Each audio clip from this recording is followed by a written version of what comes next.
नमस्कार. मी ऋषिकेश बापू डापसे, हिंदू महासभेचा नाशिकचा संपर्क प्रमुख. मी आज आपल्याला एक नव्या विषयाकडे काही तथ्य दाखवण्यासाठी घेऊन चाललो आहे.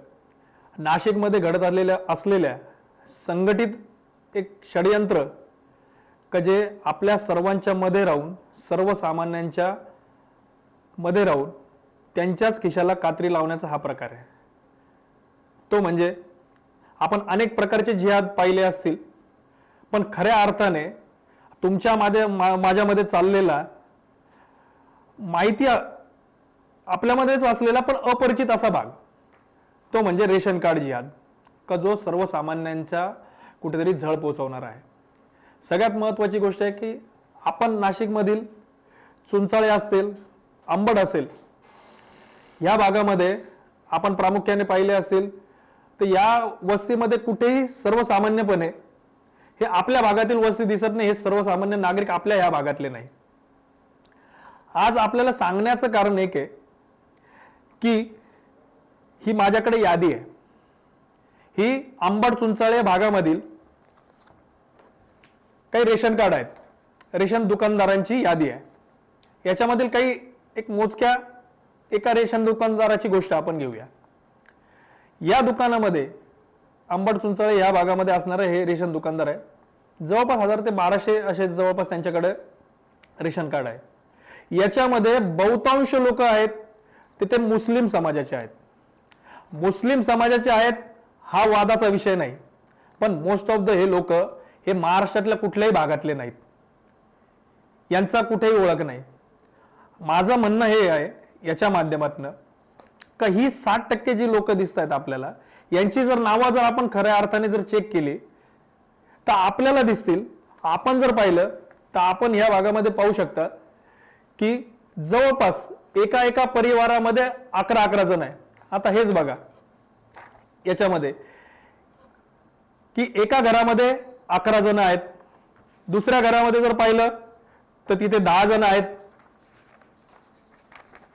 हे सगळे रेशन कार्ड वरती ऑनलाईन पद्धतीने यांचे नाव नोंदवले गेले, त्याच्या नावाखाली यांना धान्य मिळत आहे. इकडे 8 जण आहेत, पुढेही 8 जण आहेत, इथेही 7 जण आहेत, याच्या पुढे जर पाहिलं तर आपण 6 जण आहेत. असे असंख्य कागदपत्र, असे असंख्य रेशन कार्ड आहेत. माझा मुळात म्हणण्याचा अर्थ आहे का या सर्व लोकांचा समावेश रेशन कार्ड मध्ये होत असताना आज आपण जर पाहिलं तर इथल्या स्थानिक लोकांना रेशन कार्ड मध्ये नाव समाविष्ट करण्यासाठी खूप मोठी कसरत करावी लागते. आणि या लोकांना का जे या भागातले नाही, हे सर्व अपरिचित लोक बोगस कागदपत्र यांचं जर आपण जर रॅकेट जर पाहिलं तर टीव्हीला आलेल्या अनेकशा बातम्या मागच्या 1-2 वर्षातल्या जर पाहिल्या असतील तर यांचं खूप मोठं रॅकेट हे जे सीमावर्ती भाग आहे का जे बांगलादेशच्या सीमेला लागलेले आपले संपूर्ण प्रदेश आहे, या प्रदेशामधनं आपल्या या संपूर्ण देशामध्ये प्रवेश करतात आणि ते आपल्यासारख्या या नाशिक, मुंबई, पुणे यासारख्या शहरांमध्ये पुढे येत असतात. यांना समाविष्ट करून घेण्यासाठी रेशन कार्ड हे सर्वात पहिलं माध्यम आहे आणि ते रेशन कार्ड यांचे बनवले जातात. हे रेशन कार्ड बनवण्यापाठीमागे प्रत्येक शहरामध्ये एक यंत्रणा यांची काम करते आणि ते प्रामुख्याने ही सगळी लोक ही मुस्लिम आहेत. मग माझा हा सवाल हाच आहे का जर एक रेशन कार्ड असेल, 2 रेशन कार्ड असतील, 2 व्यक्ती असतील, 3 व्यक्ती असतील, 4 व्यक्ती, याच्यापर्यंत ठीक असतं, पण इथे हजारोंच्या संख्येने हे लोक इथं वसलेले असतात. माझा नाशिककरांना हा सवाल आहे. आज तुमच्या नाशिककरांचंच आपल्याला एक उदाहरण देतो. एक माझ्याकडे एक रेशन कार्ड आहे. अमोल भंबारे नावाचा व्यक्ती आहे. त्याच्या मुलाचं नाव तो मागील 3 वर्षापासून टाकण्याचा प्रयत्न करतोय. आपण बाजूला बघू शकता, त्याचं रेशन कार्ड आपल्याला दिसेल. त्यांनी रेशन कार्ड मध्ये अर्ज केलेला दिसेल. तो जवळपास 13/6/2023 ला केलेला अर्ज आहे की माझ्या मुलाचं नाव ऑनलाईन पद्धतीने नाव वाढवावं. एका कंपनीमध्ये सामान्य कर्मचारी म्हणून काम करत असलेली ही व्यक्ती आहे. मागील 3 वर्षापासून या रेशन कार्ड साठी अधिकाऱ्यांचे इथे जाऊन त्यांचे उमरेश देऊ राहिलेत, पण त्याला कुठेही सवलत मिळत नाही, त्याला कुठल्याही प्रकारचं सहाय्य मिळत नाही या अधिकाऱ्यांच्या माध्यमातून. याला 3 वर्ष पूर्ण होत आहेत आणि ही लोक येतात काय, त्यांना वसवलं काय जातं, त्यांच्या घरातले 11-11, 10-10 नावं घेतले काय जातात आणि इथं एक नाव टाकण्यासाठी या व्यक्तीला 3 वर्ष उलटून गेली तरी आजही त्या व्यक्तीचं नाव त्याच्यामध्ये समाविष्ट नाही. बरं, ही एकच व्यक्ती का? तर ही एक व्यक्ती नाही, याच्यासारखे असंख्य लोक आहेत. माझा या माध्यमातून तमाम नाशिककरांना सवाल आहे, तुमच्या आजूबाजूचे फक्त 4 जणांना विचारा की जे मध्यम परिस्थितीमध्ये आहे. त्या कोणाला जरी विचारलं आपण तर आपल्याला एक गोष्ट जाणवेल की अरे याचंही माझ्या ओळखीचा एक जण आहे.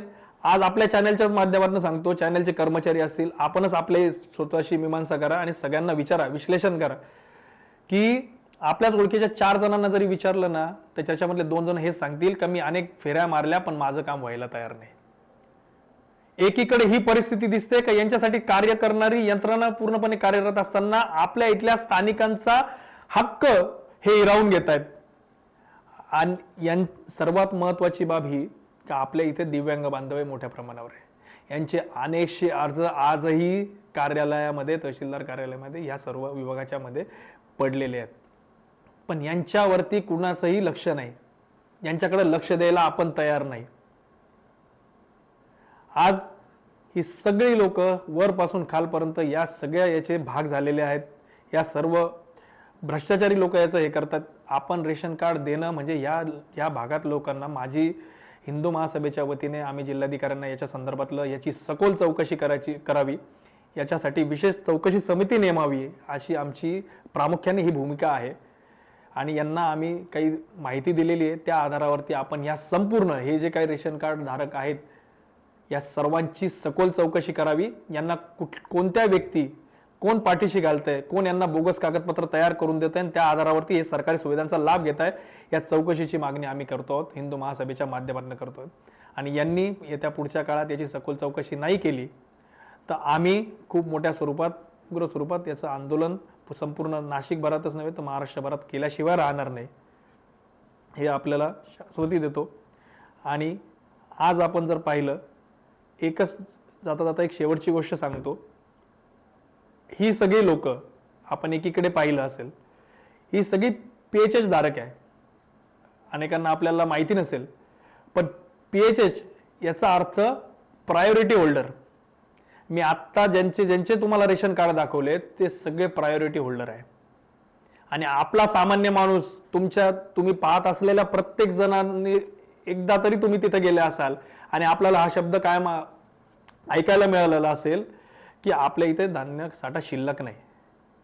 आणि धान्य साठा जर शिल्लक नाही असं जर आपण जर तिथे सांगत असाल, मग या लोकांना कसं काय समाविष्ट केलं जातं? म्हणजे सामान्यांच्या खिशाला, सामान्यांच्या पोटाला कळ काढून हा सगळा कार्यक्रम चालू आहे. तर आपण हे कोणते जावई पोचतोय, हा माझा यंत्रणेला सवाल आहे. आपल्या चॅनलच्या माध्यमातून हा मी यांना सवाल विचारतोय. आपल्या सगळ्यांना हे वारंवार जे सांगत असतात ना तिथे गेल्यानंतर की धान्य साठा शिल्लक नाही, नॉन प्रायोरिटी होल्डर म्हणून टाकले जातात, हे सगळे नाव जे वाचलेत ना हे सगळे प्रायोरिटी होल्डर आहे. मग आपली प्रायोरिटी का बांगलादेशींना आहे? आपली प्रायोरिटी ही इथल्या स्थानिकांना दिली पाहिजे. हे माझं या निमित्ताने सर्वांना निवेदन आहे, प्रत्येक नाशिककरांना निवेदन आहे की आपण सर्वजण या लढ्यामध्ये सहभागी व्हा. हे एकच नाही जागा, अशा अनेक जागा आहेत, त्याची चौकशी आणि सगळ्या याची मी मागणी केली आहे. हिंदू महासभा याचा सर्वांचा पाठपुरावा करणार आहे, याच्या पाठीमागे राहणार आहे. याच्या पुढेही सर्व अधिकाऱ्यांच्या या संबंधित विभागाच्या भेटी आम्ही घेतोय आणि याची चौकशी करायची मागणी करतोय. धन्यवाद. आपण सतर्क राहा ही आपल्याला मागणी करतो. धन्यवाद.